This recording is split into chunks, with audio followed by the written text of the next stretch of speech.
Hello everyone, once again Shalini Bhatia is here. Very good evening. Hope all will be here and hearty. I am also okay. Guys, आज मैं आपको today I will give you some advance structure. जैसे भी हम बोलचाल में बोलते हैं, सिंपल बोलचाल में कहीं ऐसा तो कहीं ऐसा ना हो, ये तो नाम मात्र का है ना, लाइक दैट. एंड मेरा उससे कोई लेना देना नहीं है. इस तरह के जो स्ट्रक्चर होते हैं, यह आपका कोई तरीका नहीं है. वी पीपल स्पीक, हम सब बोलते हैं बट हम हिंदी में बोलते हैं. Now I will give you all the structures in English, है ना. कुछ ऐसे स्ट्रक्चर्स होते हैं जिसमें आप बिना ग्रामर के भी आप इनको बोल सकते हैं. इन स्ट्रक्चर्स को यूज़ करके you can speak out in English. Just look at the board. Very first is, देखिए पहला है आपका there is no such thing as. There is no such thing as, नाम की कोई चीज़ नहीं होती.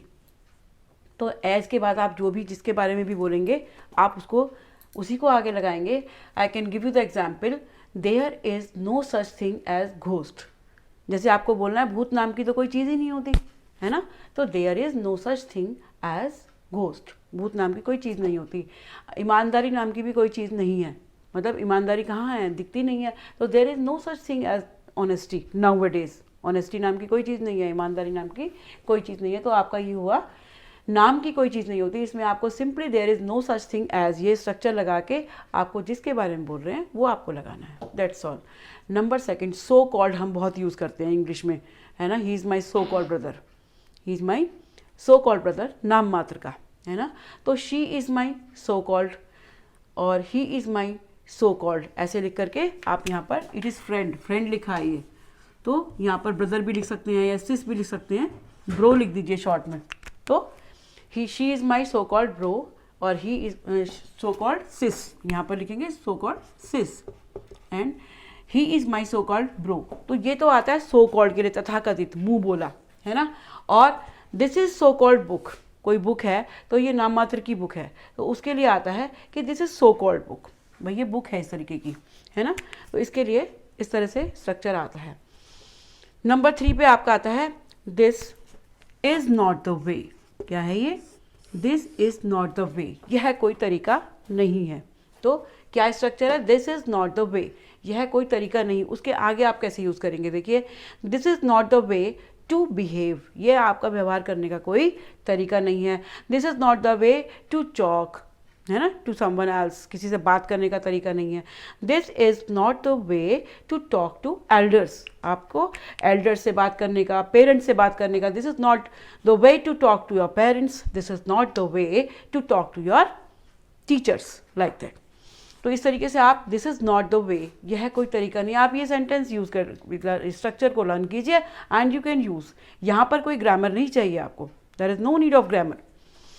नंबर 4, वाइल प्लस वर्ब की फर्स्ट फॉर्म. वी माने क्या है? वर्ब और first form and then plus ING. ये तो सबको पता है कि आईएनजी वर्ब की फर्स्ट फॉर्म में ही लगता है. जब हम कोई काम, कोई वर्ड 2 बार बोलते हैं तो उसमें आप ये वाला स्ट्रक्चर यूज करते हैं, while and then verb plus ING. Very easy it is. देखिए करते करते, कोई काम भी करते करते. तो वाइल स्टडिंग ही स्लेप्ट. मैंने हिंदी में नहीं लिखा है because it takes space, it need space. तो वाइल स्टडिंग ही स्लेप्ट, पढ़ाई करते करते वो सो गया. यहाँ पे स्लेप्ट क्यों आया? क्योंकि पास्ट टेंस है ना. तो स्लीप का सेकंड फॉर्म स्लेप्ट. देखिए टेंस की भी आपको जानकारी मिल रही है. While teaching he got tired. पढ़ाते पढ़ाते वो थक गया. He got tired. We will put here full stop. वो थक गया. नंबर 3 है वाइल ईटिंग ही लाफ्ड. खाते खाते वो हंसा. वाइल ईटिंग, खाते खाते वो हंसा. तो this is the structure, while plus verb में आईएनजी एंड देन उसके आगे जो भी आपका सेंटेंस है यू विल राइट दैट. अब है दिलवा दो. हम कभी बोलते हैं कि हमें ये पेन दिलवा दो, गाड़ी दिलवा दो, कार दिलवा दो, अरे पानी पिलवा दो. तो पिलवा दो और दिलवा दो के लिए आप क्या वर्ड यूज़ करेंगे? यहाँ पर आएगा गेट. उसके लिए क्या आता है? गेट. वैसे भी ये पॉजिटिव वर्ब है, इसकी मैंने वीडियोस बहुत सारी बनाई हैं, आप देख सकते हैं.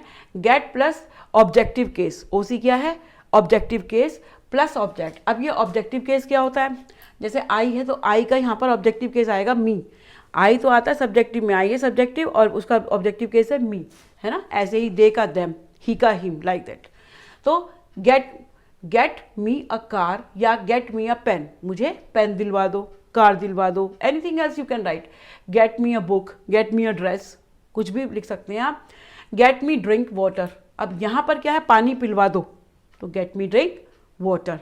तो यहाँ पर मी भी आ सकता है, हिम भी आ सकता है, हर भी आ सकता है और देम भी आ सकता है।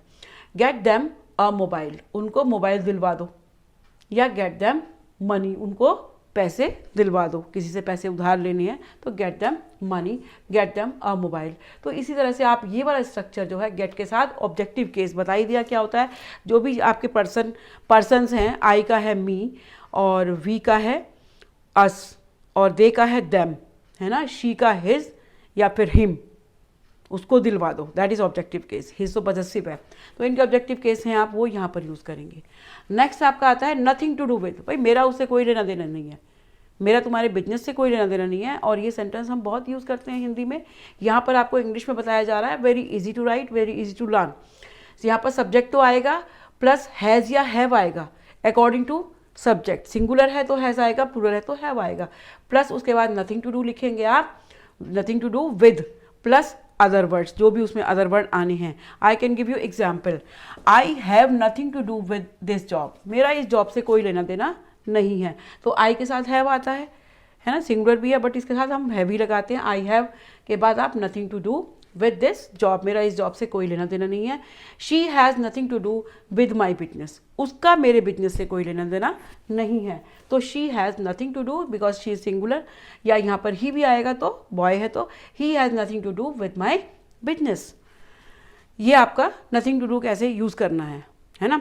I have nothing to do with your business, मेरा आपके बिजनेस से कोई लेना देना नहीं है। I have nothing to do with your money, मुझे मेरा आपके पैसे से लेना देना नहीं है। नेक्स्ट है कहीं ऐसा ना हो, इसके लिए एक वर्ड आता है लेस्ट, और मोस्टली ये शुड के साथ यूज होता है ना, कहीं ऐसा ना हो जाए या कहीं ऐसा ना हो। कैसे, वर्ब का फर्स्ट फॉर्म प्लस ऑब्जेक्ट, है ना, लेस्ट, उसके साथ में लेस्ट, फिर कॉमा लगा के सब्जेक्ट प्लस शुड। देखिए मैंने बोला शुड के साथ आता है, जैसे walk slowly लेस्ट you should fall, धीरे चलो कहीं ऐसा ना हो तुम गिर जाओ, यू शुड फॉल। तो शुड जहाँ पर होगा वहाँ लेस्ट ही आएगा। ये जो है फिलअप बन के आते हैं, या ये एडिटिंग में उसमें आता है, उसमें एडिटिंग में ही आता है, जो एंट्रेंस एग्जाम होते हैं उसमें भी ये क्वेश्चंस बहुत आते हैं, जो जहाँ